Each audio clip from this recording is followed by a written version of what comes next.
મારી મનગમતી પ્રવૃત્તિ અને CSR આ બંનેનો સમન્વય એટલે ફિનાર ફાઉન્ડેશન. 6 વર્ષ થયા અને વિવિધ લોકોને વિવિધ સ્તરે મળવાનું થાય છે અને એવી જ રીતે એકવાર ગણતર સંસ્થાનો પરિચય થયો. કેળવણી પરિષદ મનસુખભાઈ સલ્લા સાથે જોડાએ લગભગ 2 વર્ષ થયા અને વડીલો પાસેથી તો પામવાનું જ હોય. એવી જ રીતે સુખદેવભાઈને મળ્યા, એમની વિચારધારા સમજી, બાળ હક્કો પરનું એમનું કામ સમજ્યા અને અમારી શાળાઓમાં બાળકોને બાળ હક્કો વિશે માહિતી મળે અને જાગૃતિ આવે અને કમ્યુનિટી સાથે કામ કરી શકીએ, આ હેતુ છે અને હતો. એમાંથી એમના ડિરેક્ટર નિરૂપાબેન સાથે મળવાનું થયું. ગણતર કેમ્પસ પાટડી અને નળ સરોવર મુલાકાત લીધી, ડીપલી જોયું, એમની વિચારધારા સમજ્યા. તો એમ થયું કે આ જોડાણ વધારે મજબૂત કઈ રીતે થઈ શકે. એટલે લાઇક માઇન્ડેડ લોકો મળતા હોય અને વિચારોની, લાગણીઓની અને હેતુઓની આપલે થાય એવું વારંવાર થયું અને એમાંથી આ ઉજાણી ઘર નું એમનું સપનું, આ સપનું એમનું છે એ વિશે જાણ્યું.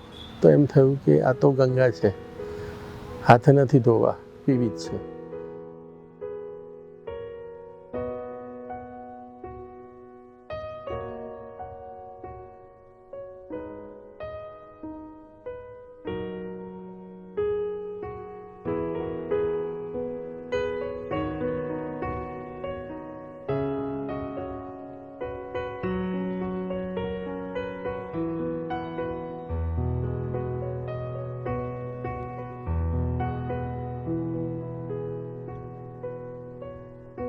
આ સંસ્થા ગણતર અને એની સાથે સાથે ફિનાર ફાઉન્ડેશન્સ એ બંનેના જે ઓબ્જેક્ટિવ છે એ સામાજિક બદલાવના છે, એક સમાજમાં નિસ્બતના મુદ્દા છે અને એ રીતે એમાં ખાસ કરીને બાળકોના કુપોષણની સમસ્યા છે, ગરીબાઈ એનું કારણ છે અને એ સિવાય ખાનપાનની રીતભાતો પણ મુખ્ય કારણ છે.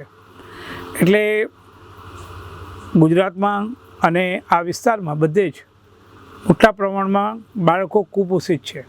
સરકારી સેવાઓ એના માટે છે, આંગણવાડી અને બીજી ICDS સેવાઓ મળે છે, પણ તેમ છતાં પણ એમાં કોઈ બહુ મોટા ફેરફારો આવ્યા નથી અને બાળકો, આ દેશના બાળકો પીડિત છે.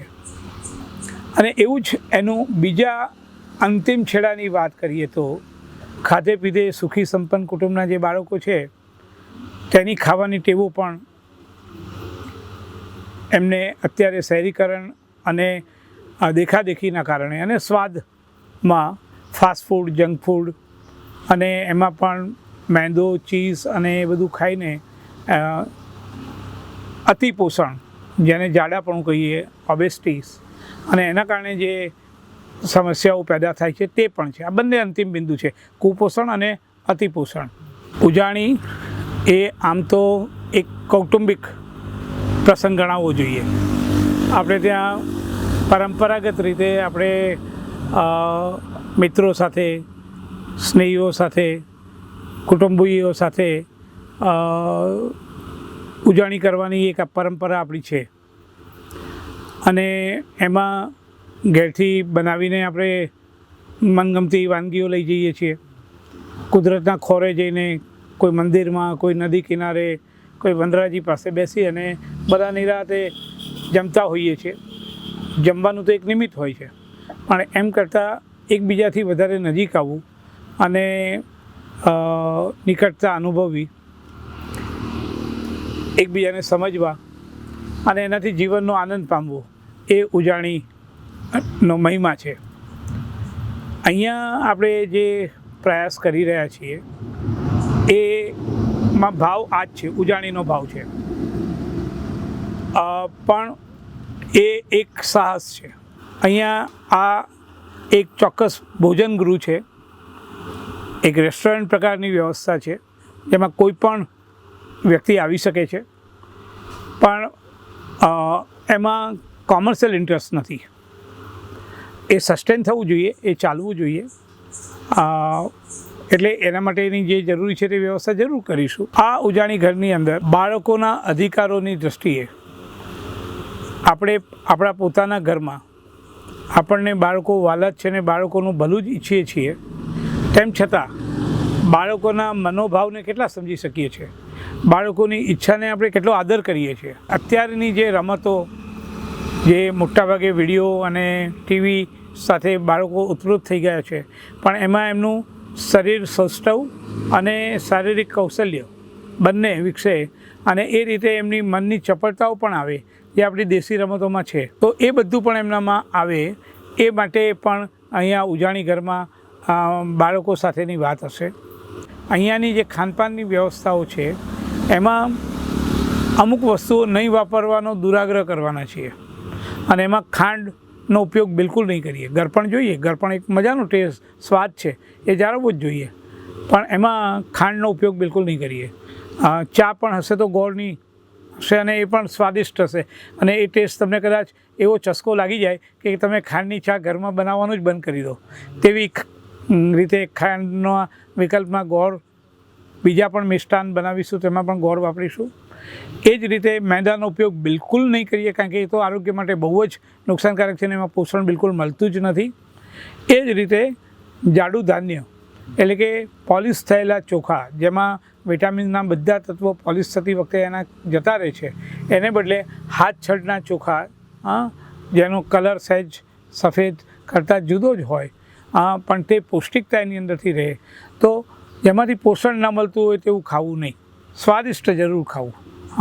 અને એમાં પણ જુદા જુદા ભાતના પ્રયોગો કરવા અને જેના કારણે આપણી તાજગી અને વિવિધતા જળવાઈ રહે, એ ઉજાણી ઘરનો એક મુખ્ય કાર્યક્રમ હશે. જે કોઈ પણ અહીંયા ઉજાણી ઘરે આવવા માંગતા હોય તે એમને ખાસ આગ્રહ એ છે કે એ નિરાંત હોય ત્યારે જ આવે. અહીંયા તમે તમારી પોતાની પસંદગીનું ભોજન તમારી જાતે પણ બનાવી શકો છો, પણ અમારી વિનંતી એવી ખાસ રહેશે કે અહીંયા જ્યારે રસોઈ બનતી હોય ત્યારે એના માટેની ખાસ જુદું પ્લેટફોર્મ અમે બનાવ્યું છે, પણ એ પ્લેટફોર્મ પર બધી સામગ્રી રસોઈ માટે તમારા મેનુ પ્રમાણે, તમારી ઈચ્છા પ્રમાણે તમે બનાવી શકશો. પણ વિનંતી એટલી અમારી ખાસ રહેશે કે એ રસોઈ ફક્ત ભાઈઓ જ બનાવે. બહેનો મદદ કરે જુદી વાત છે, પણ રસોઈ બહેનો ન બનાવે તો બહુ સારું, કારણ કે ઘરની અંદર જે આપણે એક વિભાજન કરી નાખ્યું છે કે ભાઈઓ તો બેઠા બેઠા જ જે છે તે ખાય અને ખાઈને પછી વખાણે પણ ખરા અને કોઈક વાર જે ખોદે પણ ખરા, એને ટીકા પણ કરે, પણ અહીંયા ભાઈ પોતે બનાવે તો એક જરા રોલ રિવર્સ કરવાનું પણ અહીંયા વ્યવસ્થા છે.